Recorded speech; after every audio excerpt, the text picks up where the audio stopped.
Welcome to my channel. Let's talk about the speaking part of IELTS in today's video.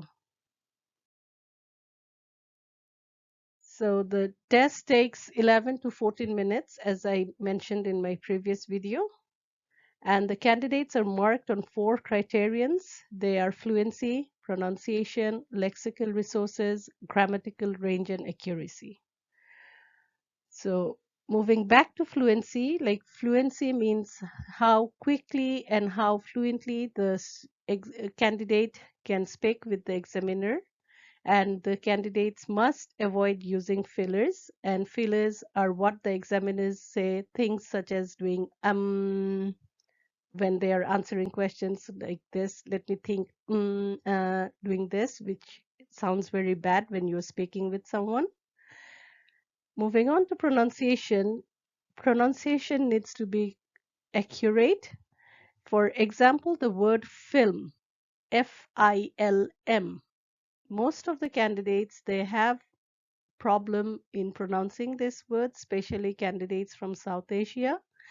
They tend to pronounce the L before the I and they make it sound like flim or film, which is wrong, which should be film. F-I-L-M, film. The L is after the I and before the M. Lexical resources are vocabularies which needs to be used a wide range of vocabulary and words must not be repeated.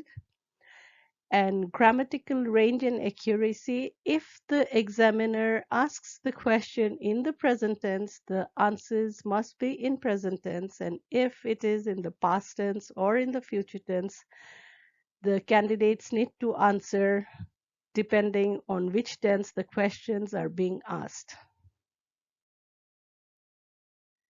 In part 1, I have taken my exam, the academic IELTS, twice last year, once in August and once in December.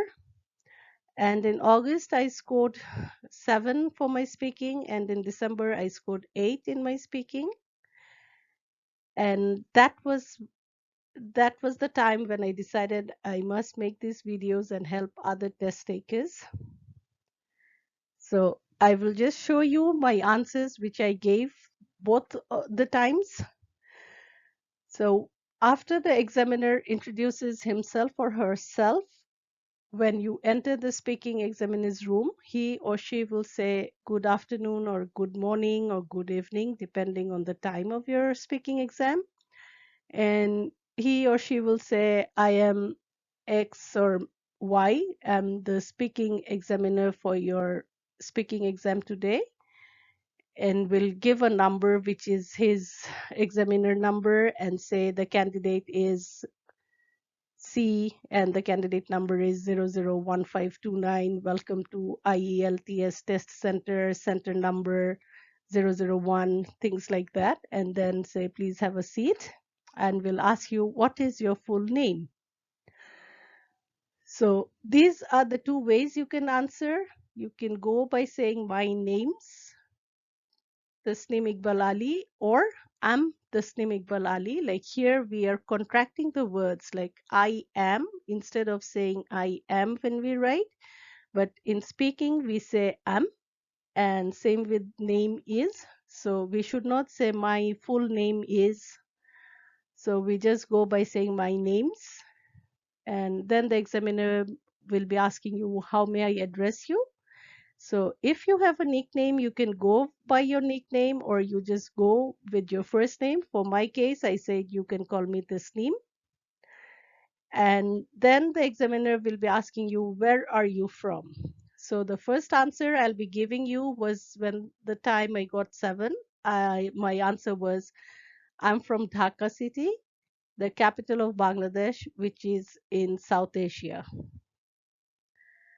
So the time when I received a band 8 for my speaking, I just added an extra sentence to it. I said that I'm from Dhaka city, the capital of Bangladesh, which is in South Asia and is a densely populated country. So next, examiners will be asking you questions about your hometown, your work or studies, your neighborhood, your neighbors, or whether you are a tidy person. He will be asking 3 to 4 questions or sometimes more than that. So just go with the flow, be natural, answer the questions, use examples. And do not answer questions by saying yes or no, just expand your answers. And as I mentioned earlier, if the examiner asks you in the present tense, answer them in the present tense, or if it's in the future tense, you have to be answering in the future tense, so on and so forth. And this is what we know as a cue-card question. The question will be given to you in the form of a question booklet, and you are not allowed to write anything on the booklet, but you will be provided with a paper and given a minute to make your notes. And then you have to speak for 2 minutes on that topic. And for making the notes, write in bullet points.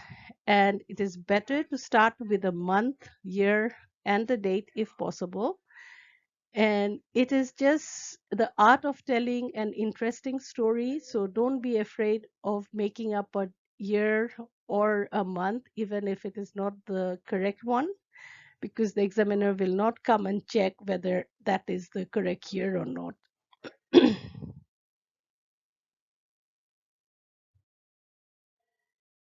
And after the 2 minutes up, the examiner will be asking you follow-up questions, which is known as the part 3 round and which is called the follow-up questions, where the examiner might ask you questions like, do you think students should be taken to school by their parents or go by themselves? Should children rely on their parents or be independent?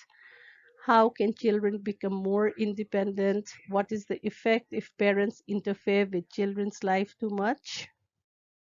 That brings us to the end of today's video. If you have liked my video and found it helpful, smash that thumbs up button. Make sure to comment down below to let me know what video I should do next. And don't forget to hit that subscribe button and the bell to get notifications whenever I drop a video.